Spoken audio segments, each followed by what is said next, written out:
if you really want to have impact, you've got to be prepared not to control everything that you're doing. And we've really taken that to heart, because if we want Carbonlites to be expanded, we can't wait to see how long it will take us under our own resources to do that. We're already seeking partnerships, as I've spoken about, but we have indeed developed a franchisee program where we will help people set up their own biogas facilities. The three things that are necessary to make a Bio CNG fertilizer plant successful: the land, the waste source, and the capital. Then we can work with them to do everything else. We can help them design an appropriate plant of the right size for the waste that we're going to be able to do that. We can help them train the operators of that plant. We can help them with the sales and marketing of the two outputs, the gas and the fertilizer. So yes, if you're keen on setting up a waste-to-energy plant, here's how Carbon Masters can help you with it. Stay tuned for the full conversation.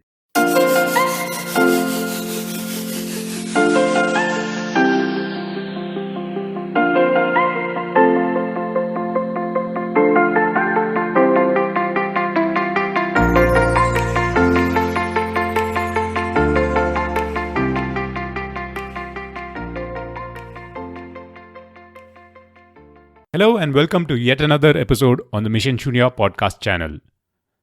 As I record this episode, it's end of 2020. I'm sure the very phrase is quite refreshing to hear. But the clean tech stories and the stories from this transition to the zero carbon economy will continue for a long time. In fact, 2020 was a highlight year with a host of countries and multinational corporations committing to get to net zero by around the middle of century, that's around 2050, 2060. It is such a big moment for them to commit to this, and it feels really good that this podcast, Mission Shunya, in fact was quite early in the space to cover all the stories from around the world in this transition towards the zero carbon economy.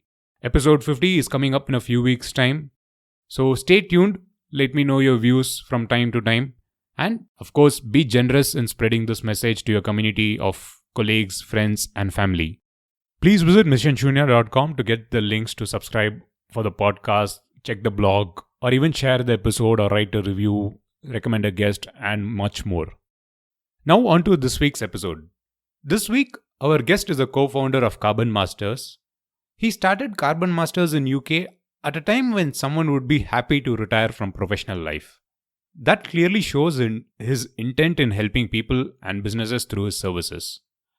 On this episode, we will discuss in detail about their products, Bio CNG fuel, and the organic fertilizer range that they come up with, and how they can help you set up a project anywhere in the world if you are interested in. So let's jump right into our feature segment. Hello Kevin, welcome to the Mission Shunya podcast. Hi, thank you for having me, Girish. So Kevin, let's begin with the why. So why did you start Carbon Masters and how's the journey been? Right, well it's for me it started way back. It was I guess the original start, I saw Al Gore's film, The Inconvenient Truth, in 2006. And whilst I was aware of the climate change issue, I hadn't really paid much attention. And the film really shocked me to my core. I had been, many years before, a chemistry undergraduate, and I knew and understood the chemistry of carbon. But when I saw Al Gore's film, I mean, the thing that struck me was, A, this was a very serious issue, and B, we seemed to be not doing very much to address it. So that was around 2006. And then the following year, the then Labour government in the UK asked the professor at the London School of Economics, Nicholas Stern, to carry out what was the first financial implication of climate change, certainly in a European context. And he produced a report at the end of 2007, which was called the Stern Report, which framed the issue in a way that it hadn't been framed before, which was basically saying, if we spend 2% of GDP now for the next 10 or 15 years, we can solve this issue. If we don't, then the damage is going to be significant and we'll have to spend even more money down the road. Well, businesses understood that because that's cost avoidance. True. And then what happened was the following year, the United Nations Committee on Climate Change They have a massive committee made up of all the climate change scientists in the world. That produced its fourth assessment report. They do it every 5 years. And the first three reports had highlighted the issue, but they didn't ascribe it to anything specifically. But the fourth assessment report came out in its first words saying it's unequivocal. Human beings are causing climate change by our ability to burn fossil fuels. So the combination of the Stern review and the fourth assessment report led Edinburgh University to open an inaugural course, which they advertised for in the January of 2008. They were going to do a one-year master's program in the subject of climate change. And I was reading about that in a flat I had at the time in London and said, I'm going to do something about that. I'm going to go and do that. So I chucked away my corporate life. I had been working with IBM at the time. And I went to Edinburgh for a year to study with some of the youngest, brightest, passionate people I've ever met in my life, 38 of us from all over the world, including, I was glad to say, a brilliant young environmental engineer called Som Narayan. And Som had come from Bangalore to study for the program. So we studied it together. And then I didn't much fancy, I was 57 years of age when we graduated, and I didn't much fancy going back to corporate life. I'd had enough of that, frankly, because I'd worked for multinationals like Procter & Gamble, PricewaterhouseCoopers, and then IBM. So him and I decided we would set a company up called Carbon Masters, which would try and address the climate change. And we did that reasonably successfully for the first 2 or 3 years in the UK and Europe, and we even had clients down in Latin America. And then Som in 2012 decided to come back to Bangalore, and we set up Carbon Masters India in Bangalore, and naively at the time thought we would do in India what we had been successfully doing in Europe, which was to advise companies how they could measure their carbon footprint and then take steps to reduce their carbon footprint by either energy efficiency measures or investments in renewable energy.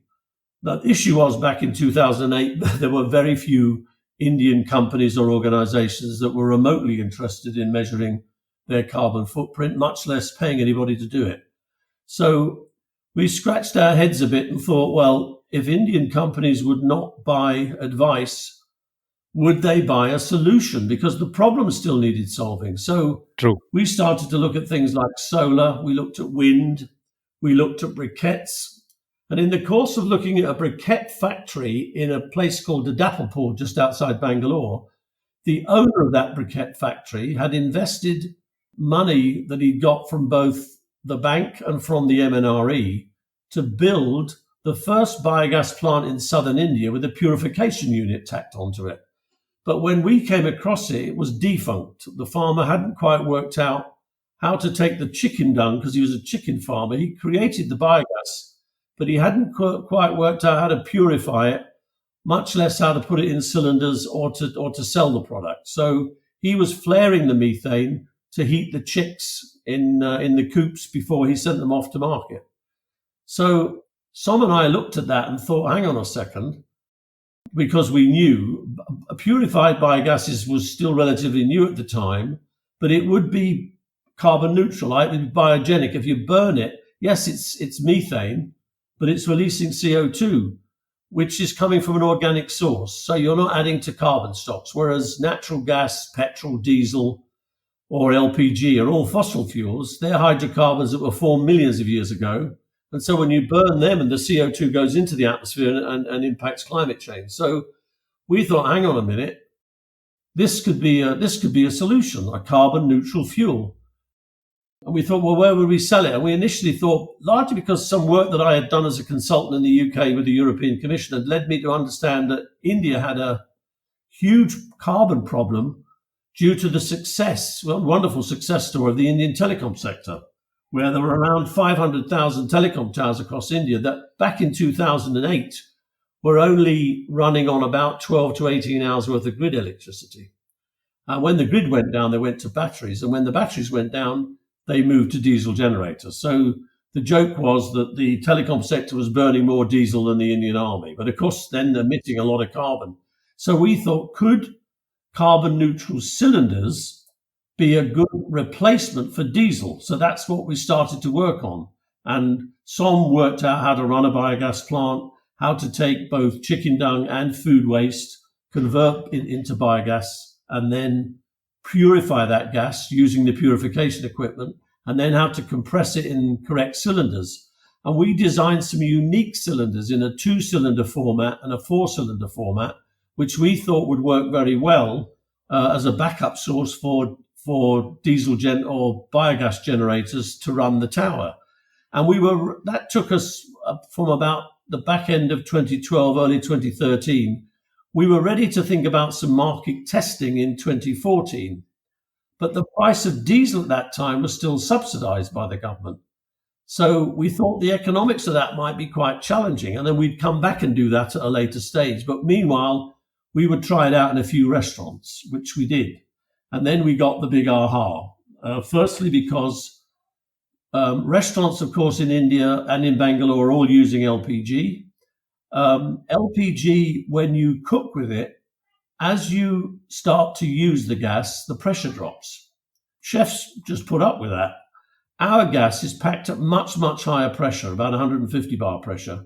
And then we've developed unique pressure reducing systems which reduce the gas pressure as it goes into the kitchen and then into the burner. But because it's starting at such a high pressure and it's 100% gas, whereas a liquid petroleum gas has liquid at the bottom, it cooks at a constant pressure throughout the cooking process. So from a technical point of view, the calorific value of biomethane, as it's technically called, is higher than LPG. So you get a better cooking performance. It doesn't reduce pressure as the chef is using it, which chefs love. And you're saving money versus LPG, somewhere between 10 and 15%. So from a restaurant's point of view, it was super. And from our point of view, it was great because we were displacing a fossil fuel with a carbon neutral gas. So we were saving both costs and carbon emissions.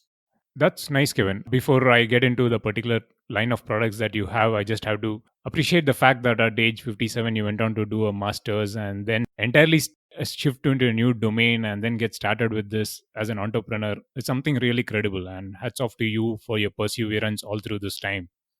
So that's a fantastic story in itself. Oh, it's been, I think I got a new lease of life. I remember writing a farewell letter because I had a global job in IBM. So most of my work colleagues were all across the world. And I remember writing a note saying, I've decided before my brain gets too addled that I will go back to university for a year, learn about climate change. And if I could contribute to solving that issue, then that would be a nice way of finishing up my career. I never expected that I'd be 10 or 11 years later and I'm still doing it. It's been a remarkable journey. I'm sure all your colleagues at IBM probably would be proud of you now and the work that you've done in this space. Now, Kevin, you did mention about the range of products that you started developing over the years. Now, at this point in time, I know that Carbonlites is the brand that you offer Bio CNG for restaurants. And what are the other line of products that you have in your portfolio? Well, the other main product is if a biogas plant actually can produce two products. Any organic material in the absence of oxygen in a vessel will degrade over a period of time and produce biogas. Raw biogas has about 55% methane, 22 to 26% carbon dioxide, and a small amount of hydrogen sulfide.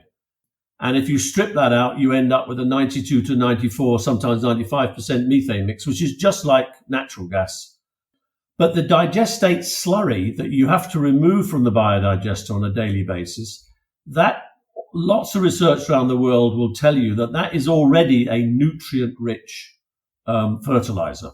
But what we've done is developed quite a unique process where we combine that digestate slurry with other biomass. So we bring garden leaves, twigs, branches, garden waste into our plants, and then we spray the digestate slurry on it. And we leave that for its own process, which lasts about 30 days. And then we turn these heaps. So it is windrow composting. It's a practice quite well practiced in Europe and North America. And then we sieve the product. Before packing it, we add an additional biofertilizer, which has the ability to take the nitrogen that's in the soil and put it into the plant. So unusually for an organic fertilizer, we not only replenish the soil with nutrients, particularly carbon, which most Indian soils lack, but we're also able to improve the yield. So it's a very unusual product in the sense that you get a healthier soil and you can also improve crop yields. So we have the two main products, Carbonlites Bio CNG, as you say, for restaurants and hotels, and our fertilizer, which we sell to farmers to help them displace chemical fertilizers, because chemical fertilizers are overused in India, unfortunately, largely due to the government subsidy policy, where urea is sold at significantly below its production costs. So farmers use too much of it, frankly, and they're putting far too much nitrogenous fertilizers in the soil, which is causing soil degradation. And the climate would have always had an impact in India anyway. You're between the tropics, so Indian agriculture would have always been challenged from the climate, and it would always have had to put organic matter back in the soil. But since the 60s, Indian farmers, when they moved to what was ironically called the Green Revolution and moved to a more industrial farming practices, they're using far too much chemical fertilizers and pesticides, and they're not replenishing the soil with enough organic matter. So that's the role that Carbonlites fertilizer plays. It replenishes soils.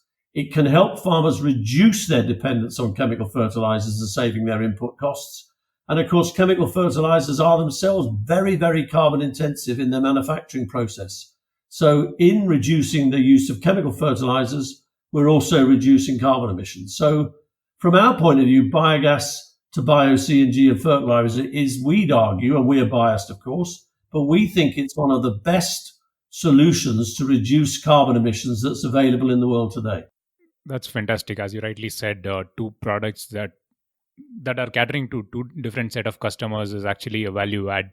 Now, in terms of the timelines, I understand that getting the fertilizer out is probably, it takes a month or so from the time you get your raw materials to then for that to degrade and then process it as a fertilizer. So what about the waste processing? What is the timelines? It depends on the substrate one's using. So we focus very much around, whilst we started at our pilot plant looking at chicken dung, we also prime our digesters. To start a digester off, you need to either the slurry from another biogas plant or you fill it with cow dung so that you can create the microbes, which then create the biogas. But when the plant is commissioned and it's been primed, we focus on food waste, the organic portion of municipal solid waste.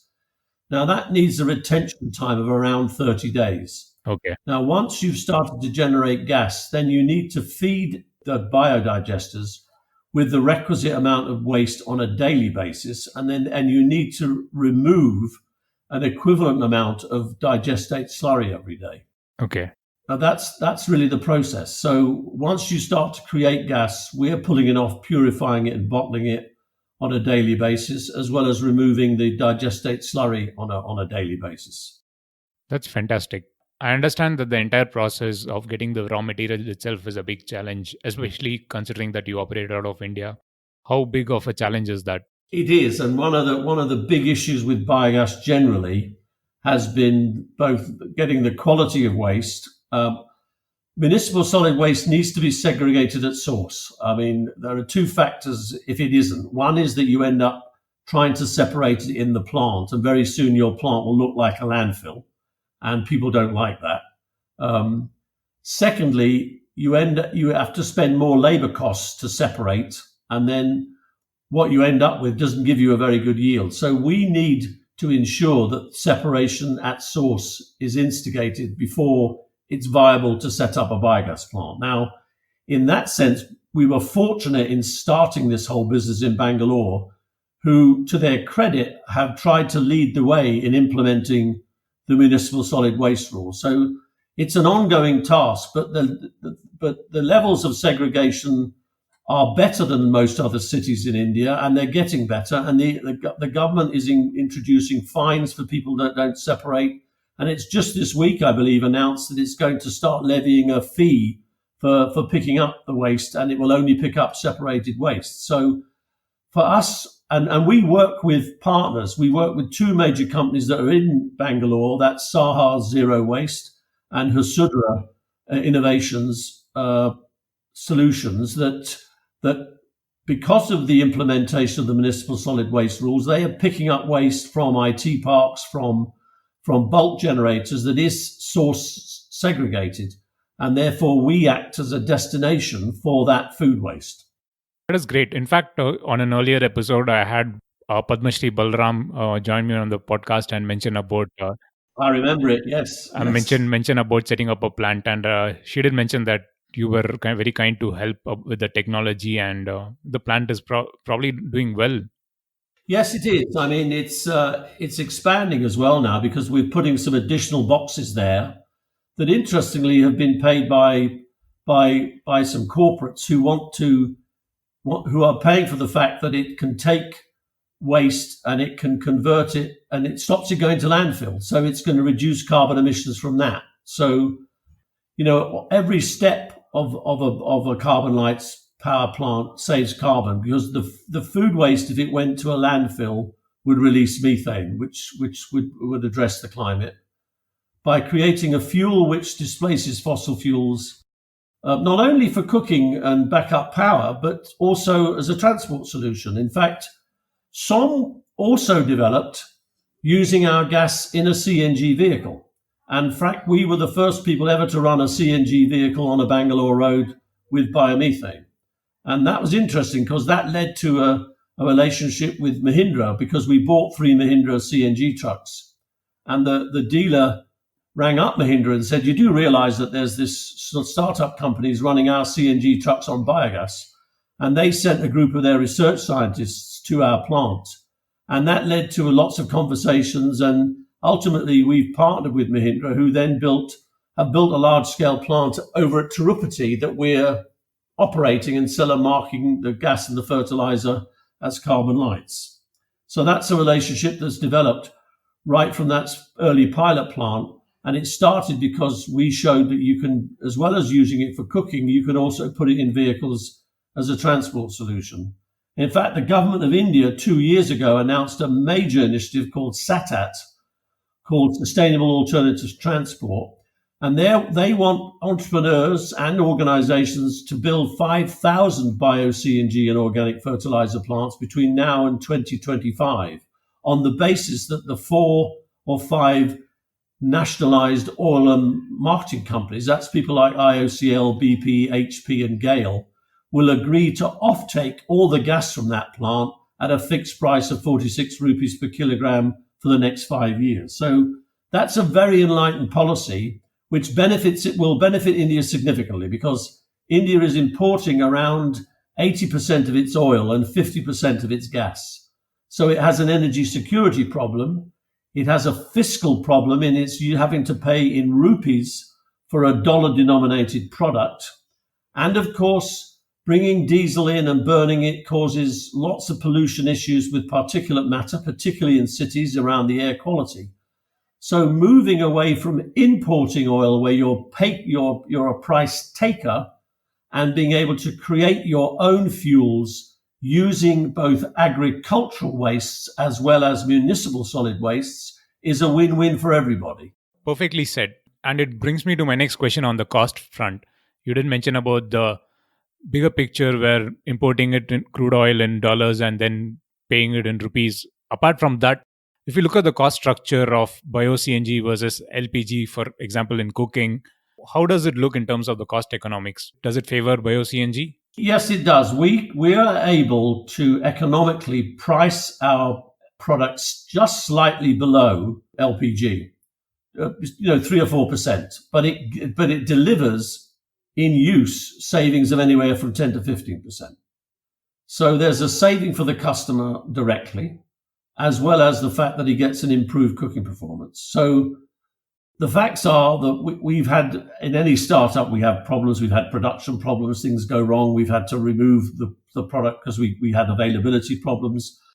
But what's been fascinating is the question most of our customers ask when that happens is, okay, when can I have it back? So we've never lost a customer because they've been dissatisfied with the product performance or the costs of it. So I'm very encouraged for the future that if we can build more capacity, we'll get more and more customers on our gas because it provides a better cooking performance. It's cost effective. And at the end of the day, they're doing something for the planet as well in moving away from a fossil fuel onto a carbon neutral fuel. That is right when you say that it is bringing a lot of positive things to the consumer. But how do you get the message across to them? How do you sensitize them? I think the first thing we learnt is, one can have a passion to want to reduce carbon, but a restaurant owner could care less, Exactly. What he wants is he wants the product to perform well. He wants to be assured that you can deliver it regularly and that it's not going to cost him more than he would be paying for LPG. And so what we get them is to try the product. So once they've trialed it, once the chefs start to use it, they don't want to come off it. And if the commercials are right, which they will be, we'll price it slightly below LPG and they get savings in use. That it's a very stickable product from that point of view. In terms of other logistical challenges associated with production, I kind of know for the fact that not many players are there in this space who can produce the quality that you do. So in terms of the other logistical challenges of reaching out to a wider market, how challenging is it, or how are you gearing up yourself to address a wider market? Well, I think the first thing we have learned is that, first of all, our cylinders and cascades are big and heavy because we're legally required to put it into a CNG cylinder, which is big and heavy. It's not like an LPG cylinder. We're having to compress the gas at very high pressure because methane molecules repel. So our 4-cylinder cascade, which is quite a large, we put it on wheels so we can wheel it safely outside the kitchen. But that contains only about 25 kgs of gas versus a 19 kg small cylinder. So the logistics cost of moving big, heavy cylinders mean it's not economic if you have to ship it more than around 30 kilometers.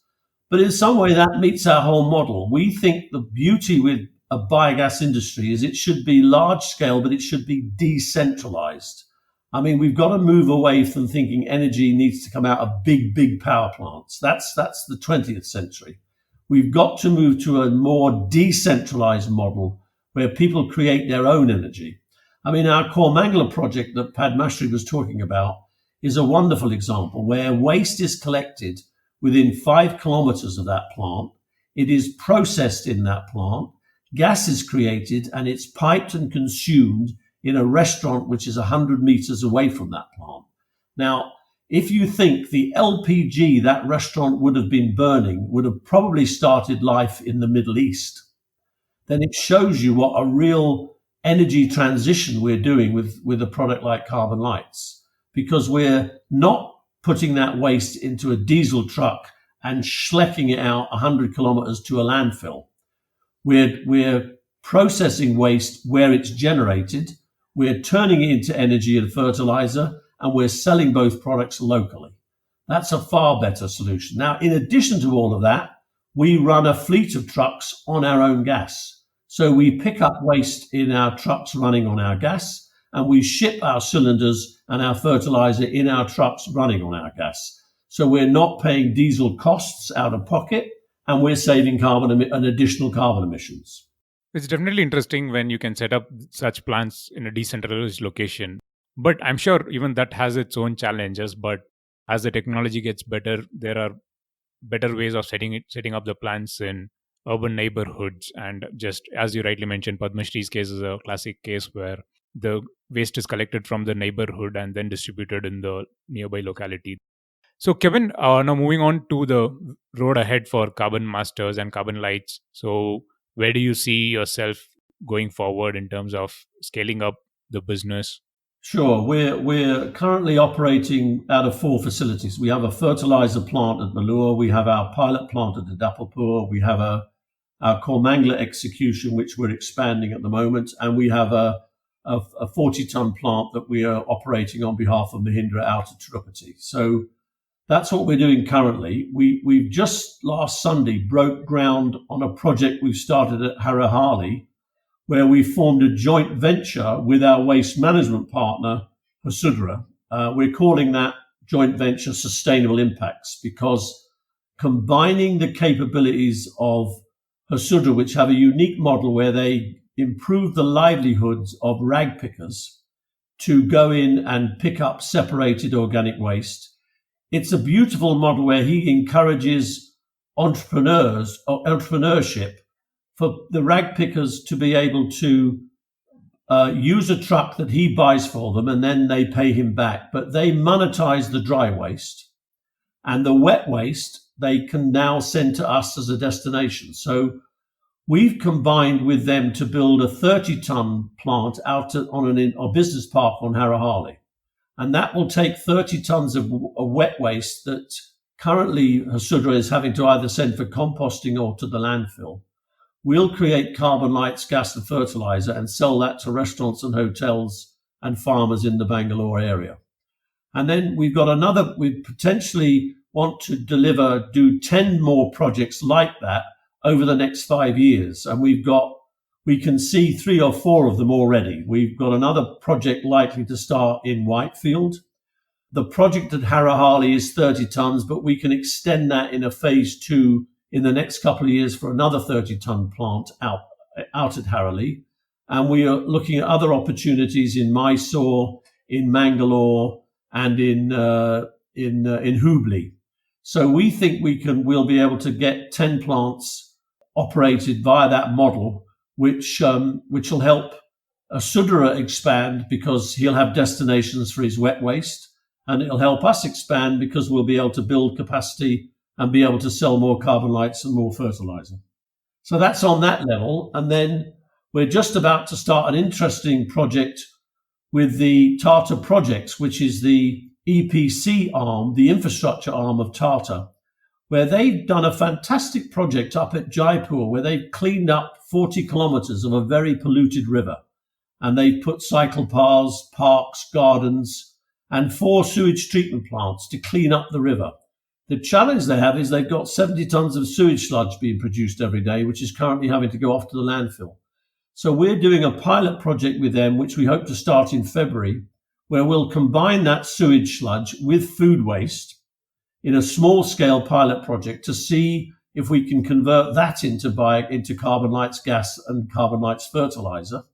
And if we can do that, that gives us an opportunity to expand, to build a larger scale plant right next to one of the sewage treatment plants to be able to manage all that sewage sludge.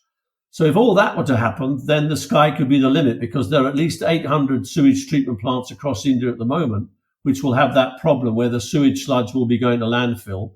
Farmers can use it, but there's a risk if it's not put through an anaerobic digester, in that there could be pathogens in that fertilizer that you're putting back into the food chain. So this could be a large-scale solution for all the current sewage treatment plants in India, where we can create biogas from that sewage sludge, because it's organic material if you co-generate it with food waste. So we'd be solving 2 waste streams problems and then creating clean energy and a fertilizer that can displace chemical fertilizers. So a real win-win for everybody. Sounds really exciting, especially the Tata project. And as you rightly said, if you're going to get that project on ground, then I'm sure, as you said, sky is the limit. Kevin, on a final note, you are obviously open to collaborations. As we have spoken earlier, you have definitely helped others set up plans and projects in this space. So how can people who are interested to set up projects in their own decentralized neighborhoods get in touch with you? And what do you expect from them, and how can you be of support to them? Well, that's a very good question. So, I mean, we recently we were asked to come to South Africa to do a feasibility study about whether Carbonlites technology could work in the cities of Johannesburg and Tshwane. And what we discovered there was those cities are suffering exactly the same problems that Indian cities are facing, with higher prices even, because they're not subsidizing LPG for domestic use like the Indian government does, and they're not subsidizing fertilizer. So the prices they're paying are very high. But as part of that, we met some people that said some very interesting ideas about, if you really want to have impact, you've got to be prepared not to control everything that you're doing. And we've really taken that to heart, because if we want Carbonlites to be expanded, we can't wait to see how long it will take us under our own resources to do that. We're already seeking partnerships, as I've spoken about, but we have indeed developed a franchisee program where we will help people set up their own biogas facilities.